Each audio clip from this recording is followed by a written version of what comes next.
Hello friends, मैं नंदिनी कुमारी आप सभी को शिक्षक दिवस की हार्दिक शुभकामनाएं देती हूं और इस शुभ अवसर पर आप सभी को दक्ष स्टडी सेंटर में मैं स्वागत करती हूं और मैं सर को पुनः दिल से धन्यवाद करती हूं कि मुझे एंकरिंग करने का मौका दिया गया है। और मैं सर से आग्रह करती हूं कि यहाँ पे आए और सर्वपल्ली राधाकृष्णन के सामने दीप प्रज्वलित करें। प्लीज कामेश्वर सर के लिए जोरदार ताली।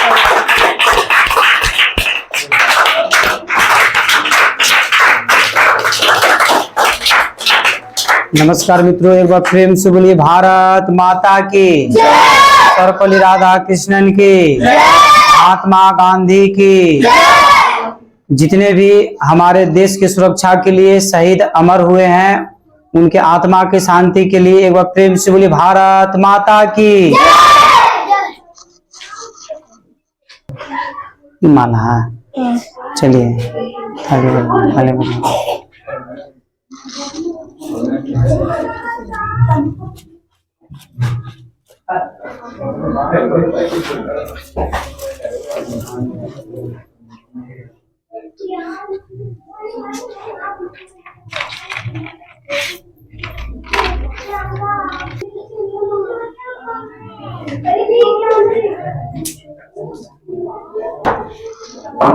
गाड़ा की जगह उसमें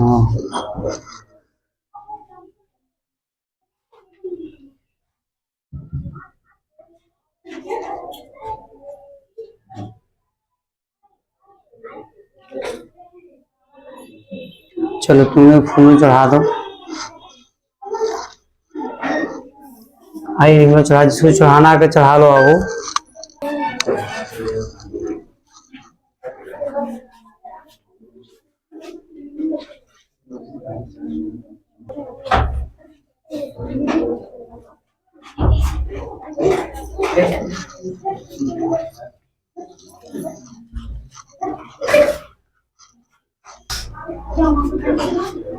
हाँ फूल चढ़ाइए, चावल चढ़ा लीजिए।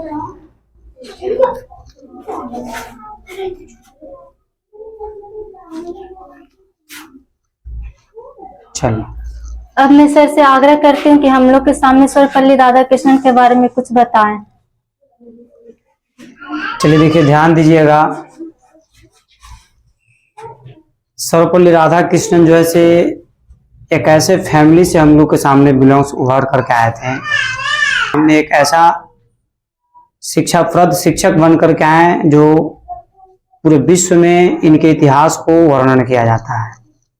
इनका जो जन्म हुआ था 5 सितंबर 1888 ईस्वी में जो है तमिलनाडु में हुआ था, जो समुद्री इलाका भी है। और एजुकेशन के मामले में पहले इतना जो है अग्रसर आगे नहीं था, फिर भी इन्होंने जो है शिक्षा में और धर्म के प्रति, हमारे संस्कृति के प्रति अग्रसर आगे बढ़ते रहे। और जैसे भारत के प्रथम उपराष्ट्रपति और भारत के द्वितीय राष्ट्रपति बनने का सौभाग्य इनको प्राप्त हुआ। जैसा कि आप सभी जानते हैं कि अभी हम लोग इनके जन्मदिन पर आकर जैसे शिक्षक दिवस मनाते हैं हम लोग हैं। आखिर ऐसा रीजन क्या हुआ कि इनके जन्मदिन पर जैसे शिक्षक दिवस मनाया जाता है? सबसे पहले आप लोग को बताना चाहते हैं कि पूरे भारत में शिक्षक दिवस मनाने की जो परंपरा हो शुरू हुआ था 1962 ईस्वी से शुरू हुआ था। तो यहाँ पर रोचक और इंटरेस्टिंग कहानी यहीं पर है कि 1962 से ही पहले क्यों शुरू हुआ? क्या उसके पहले कोई भारत में शिक्षक नहीं थे? एक चीज और देखिए, आप लोग को बताना चाहते हैं कि भारत में प्रथम महिला जो शिक्षक हुई उनका नाम था ज्योतिबा बाई फुले। ठीक है, वो भी जो है पिछड़े जाति के थी और शिक्षक के रूप में हम लोग के सामने प्रथम बार जैसे उभर करके आई। इसलिए हम सभी से अनुरोध करते हैं कि ज्योतिबा बाई फुले के लिए एक जोरदार ताली बजाएं। अब देखिए, हम लोग भी जानेंगे कि 1962 में क्या ऐसा घटना घटा जो इनके जन्मदिन पर प्रतिवर्ष जो है सो शिक्षक दिवस के रूप में मनाया जा रहा है। जैसे ही ये एक शिक्षक थे, शिक्षक बनने के उपरांत में दार्शनिक भी थे। अभी हम बोले कि सांस्कृतिक और धर्म के प्रति इनका बहुत ज्यादा लगाव था और भारत रत्न प्राप्त करने वाले 1954 में प्रथम व्यक्ति भी यही। जब राष्ट्रपति बनने के उपरांत जो है से इनके जन्मदिन मनाने के लिए इनके शिष्य लोग जितने भी पढ़े थे उन लोग इनसे रिक्वेस्ट किया कि सर आपका प्रतिदिन हम लोग जन्म उत्सव मनाते थे, अब तो शिक्षा नहीं दे रहे हैं, फिर भी हम लोग की इच्छा है कि हम लोग आपका जन्मदिन मनाएं। उसी समय इनके मन में ख्याल आया कि यदि आप सिर्फ मेरे बारे में या हमको जन्मदिन यदि मनाते हैं तो सिर्फ हमें सम्मानित होगा। सभी से रिक्वेस्ट है और भारत सरकार से भी रिक्वेस्ट है कि मेरे जन्मदिन के शुभ अवसर पर यदि शिक्षक दिवस के रूप में यदि मनाया जाए और पूरा यह भारतवर्ष में यदि घोषित कर दिया जाए, जितने भी शिक्षक हैं उनको सभी को सम्मानित किया जाएगा। इससे क्या है कि मेरा देश अग्रसर आगे बढ़ेगा, क्योंकि शिक्षक और स्टूडेंट का कॉम्बिनेशन यदि अच्छा बनता हो तो हमारे देश का नया नींव बनता है, हमारा देश का भविष्य बनता है। जैसे आप लोग जानते होंगे किसी भी प्रकार का मकान बनता है तो बेस से उस पर ईंट पर ईंट जोड़कर जैसे बनाया जाता है, उसी प्रकार जैसे इस देश का जो भविष्य होता है बच्चा ही होता है। इसलिए उनका मानना था कि यदि शिक्षक को सम्मानित किया जाएगा और शिक्षक और विद्यार्थी के बीच में यदि एक अच्छा संबंध यदि स्थापित रहे तो पुनः इस देश को जो है से एक अच्छा राष्ट्रपति मिल सकता है, एक अच्छा प्रधानमंत्री मिल सकता है, जिससे कि देश हमेशा आगे की ओर बढ़ेगा। एक छोटा सा बात बोले थे कि आज हम राष्ट्रपति बने हैं, एक दिन निश्चित है कि एक न एक दिन हमको इस शरीर को त्याग देना है। और 1975 में इनका जैसे मृत्यु हो गया था, तो उनके मरने के बाद यदि शिक्षा यदि लुप्त हो जाता तो अभी जो भी व्यक्ति राष्ट्रपति बनता है या प्रधानमंत्री बनता है या देश को जो भी संचालन करने वाला व्यक्ति बनता है, यदि उसके पास शिक्षा नहीं रहता तो देश अभी जो विकसित में चल रहा है, विकासशील होने की वजह से बातचीत चल रही है, ये आगे बढ़ता नहीं। इस प्रकार जैसे उनका मुख्य उद्देश्य था कि शिक्षक को और विद्यार्थी के बीच में एक जैसा अच्छा संबंध स्थापित किया जाए। और हम सभी से आग्रह भी यही करेंगे कि आप लोग जहाँ पे शिक्षा प्राप्त करते हैं, जिनसे कभी पहले भविष्य में पढ़े होंगे या पढ़ने की कोशिश करते होंगे या पढ़ रहे होंगे, उनको जब भी देखिए तो उनको सम्मान दीजिए, उनको कम से कम सैल्यूट कीजिए, प्रणाम कीजिए, ताकि उनको आपके प्रति एक लगाव रहे और याद रहे कि नहीं कोई एक शिष्य था जो इस तरीका से हमको रिस्पेक्ट देता था। इससे है कि हमारा समाज में जो हमारा समाज का कल्चर है, संस्कृति है, वो कभी लुप्त नहीं होगा और देश मेरा हमेशा अग्रसर बढ़ते रहेगा, क्योंकि देश सुरक्षित है तब हम सुरक्षित हैं। इस प्रकार जैसे बहुत सारे बातें होगा, इस प्रकार इनके बारे में इतने इन्हीं शब्दों के साथ जैसे समाप्त किया जा रहा है। एक बार पुनः बोलिए प्रेम से, भारत माता की, भारत माता की। अब मैं सर से आग्रह करती हूँ कि यहाँ पे आए और केक कटिंग करें। प्लीज कमेर से सर के लिए जोरदार ताली से स्वागत करें।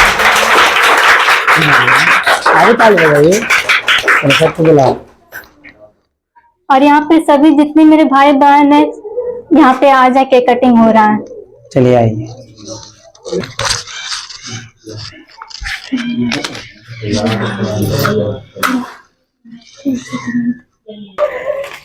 एक बार प्रेम से बोलिए भारत माता की, पल्ली राधा कृष्णन की, भगत सिंह की, सुभाष चंद्र बोस की, भारत माता की, भारत माता की। उल्टा हार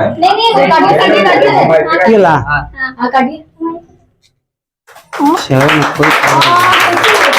एक बचा कर दे,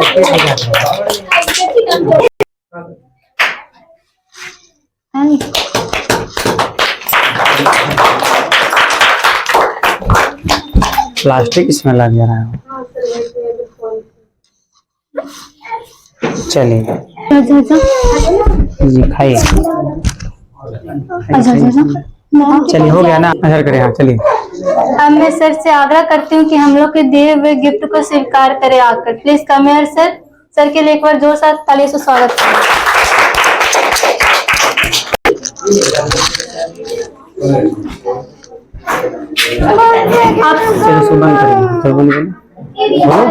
हम लोग के यहाँ पे जितने भी भाई बहन है यहाँ पे आ जाए, सर को गिफ्ट दे दें। कैमरा चालू है कि बंद है? कटिंग फटिंग ताने देख लो यार। और जाओ कोई सामूहिक रूप से कुछ दिखाया कर नहीं। अरे इधर आओ, सबको आ जाना। क्या छुट्टी? चलिए बहुत बहुत धन्यवाद जो आप लोग जैसे इस तरीका का आयोजन किए और अग्रसर जीवन में आगे बढ़ते रहिए।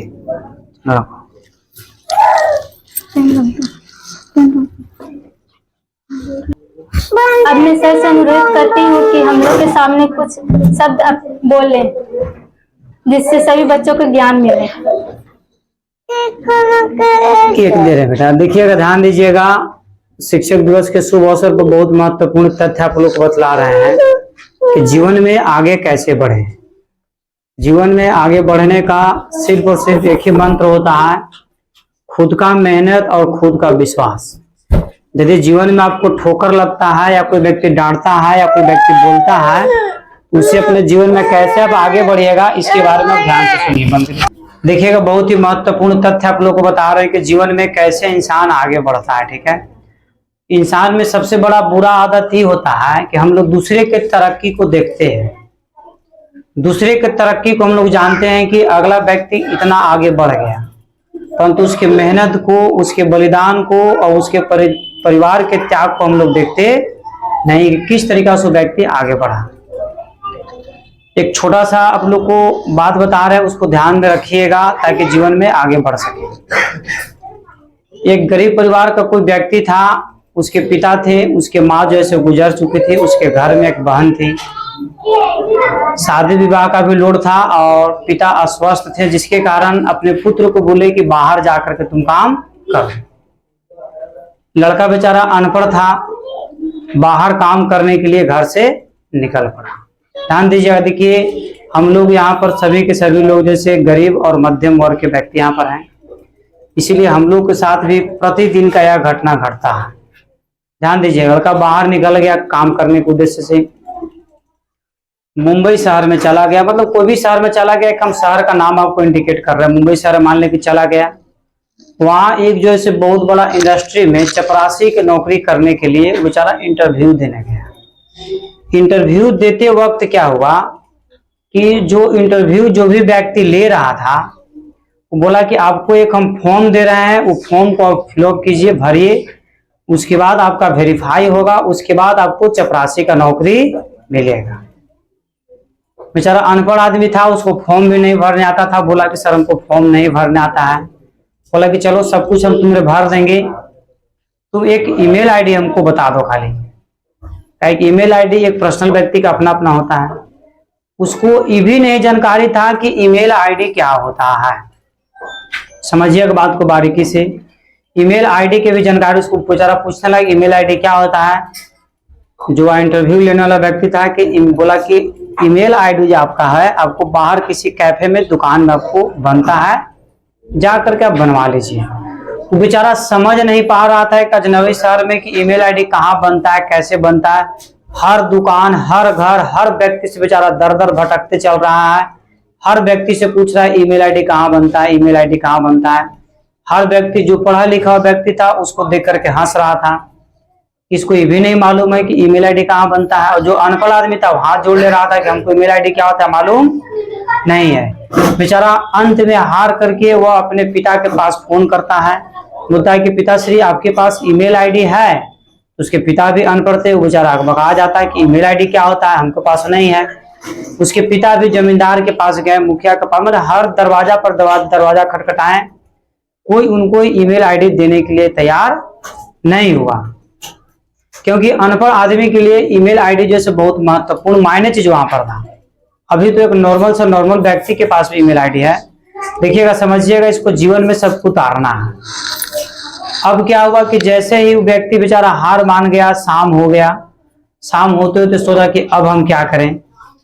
एक किराना दुकानदार वाला बेचारा व्यक्ति बताया कि बगल में एक कैफे है, इंटरनेट कैफे, वहां पर आप जाइए, वहां पर आपको कैफे में ईमेल आईडी बन जाएगा। बेचारा अकबकाल कैफे में गया, जाने के बाद में वो बोला कि ईमेल आईडी यहाँ बन जाएगा। तो हम नहीं बनाएंगे, हम बिजी हैं, आपको 1 घंटा के लिए हम सिस्टम दे देंगे, आपको खुद से ईमेल आईडी बना लेना है, क्योंकि ईमेल आईडी गोपनीय होता है, उसका पासवर्ड आपको खुद जानना रहता है। बेचारा जो अनपढ़ आदमी था जैसे ईमेल आईडी कैसे बना लेगा। चार्ज पूछा तो बोला कि 60 रुपया लगेगा, उसके पास 60 रुपया भी नहीं था। पैसा के अभाव के कारण क्या है कि बेचारा वहां से मायूस होकर के, नाराज होकर के बाहर निकल गया। आकर के सोचा कि अब तो शाम होने वाला, अब क्या करें। नहीं उसके पास रहने का जगह था, नहीं खाने के लिए पैसा था। शाम होने से पहले वो क्या किया कि सब्जी मंडी एक उसको मुलाकात हुआ, सब्जी मंडी में वहां से दिमाग अचानक वो लगाया कि यदि यहाँ से हम 50 रुपया को जो यदि हम टमाटर खरीद करके या कोई सब्जी खरीद करके यदि किसी घर में जाकर के पार्सल हम कर दें तो हम उससे 60 रुपया ले सकते हैं, 70 रुपया ले सकते हैं। ये दिमाग उसके पास लगा और घर घर वो क्या किया कि प्रतिदिन टमाटर बेचना शुरू कर दिया। आज 100 रुपया कमाया, कल 100 रुपया कमाया। इसी करते करते करते क्या हुआ कि उसका बिजनेस बहुत रनिंग कर गया। बिजनेस रनिंग करने के उपरांत क्या हुआ कि जैसे जो सब्जी मंडी होता है उसमें बहुत बड़ा अपना व्यवसाय खड़ा कर दिया, नेशनल लेवल पर आ गया, इंटरनेशनल लेवल पर आ गया, बहुत बड़ा एक उद्योगपति बन गया वो। ठीक है, इस प्रकार उसका जैसे तरक्की हुआ। तरक्की होने के बाद जैसे इंटरव्यू से लिया गया कि आप इतना तरक्की क्यों किए। देखिए यहीं पर देखिए हमारा मूल मंत्र है, यहीं पर समझना ज्यादा है। इंटरव्यू मीडिया वाला जब उससे लेने आया तो बोला कि इतना आप भाई एक गरीब आपके बारे में सुने कि आप गरीब हैं और घर भी आपका बहुत पिछड़ा है, गांव भी आपका पिछड़ा है, आप इतना अचानक अमीर कैसे बन गए। तो वही देखिए व्यक्ति बोलता है कि यदि हम ईमेल आईडी यदि हमको आसान तरीका से बन जाता तो आज एक हम चपरासी बन करके रह जाते हैं। यदि ईमेल आईडी हमको आसानी तरीका से तुरंत तत्काल मिल जाता तो हम इंटरव्यू में जो मेरा पेपर था उसमें ईमेल आईडी हम फॉर्म में भर देते हैं और जीवन भर हम चपरासी बन करके रह जाते हैं। आज उस बिजनेसमैन के पास जैसे हजारों हजार आदमी काम करता है। ठीक है, आज तक कोई व्यक्ति जैसे ईमेल आईडी कभी बनाया नहीं, क्योंकि समझता था कि कहीं न कहीं भगवान यदि हमको दर दर भटका रहे थे उसका उद्देश्य था कि तुमको चपरासी नहीं बनना है, तुमको हजारों चपरासी को भर्ती लेना है। उसके पास घर में बहुत सारा नौकर हो गया, दुकान पर बहुत सारा नौकर हो गया और अग्रसर जीवन में आगे की ओर बढ़ते रहा।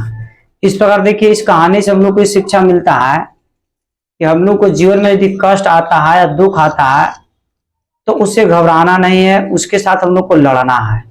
यदि उस कष्ट के साथ उस समय के साथ यदि आप आगे बढ़ते रहें तो निरंतर आपका सफलता मिलेगा। और जिस प्रकार एक कमजोर व्यक्ति का जो है सबसे बड़ा गुरु जो है समय हुआ, उसी प्रकार हम लोग का भी जीवन में सबसे बड़ा गुरु समय होता है। समय को पालन कीजिए, समय को इंतजार कीजिए, समय के अनुसार सफलता अवश्य मिलेगा, परंतु मंदिर में घंटी बजाने से नहीं मेहनत करने से मिलेगा।